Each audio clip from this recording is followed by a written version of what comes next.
yaklaşık bir haftadır beton yığınının arasında. Bu enkaza kafa tuttu. İstanbul İtfaiyesi ekipleri, Kütahya'dan gelen madenciler, Kepez Belediyesi ekipleri, Mehmetçik, polis, herkes yaklaşık 24 saattir bu enkazda 8 yaşındaki Ayşe'yi kurtarmak için ellerinden geleni yaptılar. Canlarını dişlerine taktılar. Can yaş bir şekilde çalıştılar.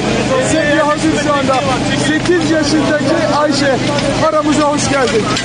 Aramıza hoş geldin. Gerçekten inanılmaz duygular içerisindeyiz şu anda. İşte bakın, şu anda sevgiye koyulacak. Görüyorsunuz bakışını.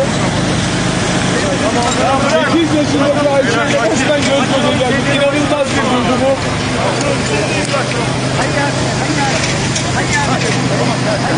Ekipler oldu çok gururlu. Ekipler çok gururlu.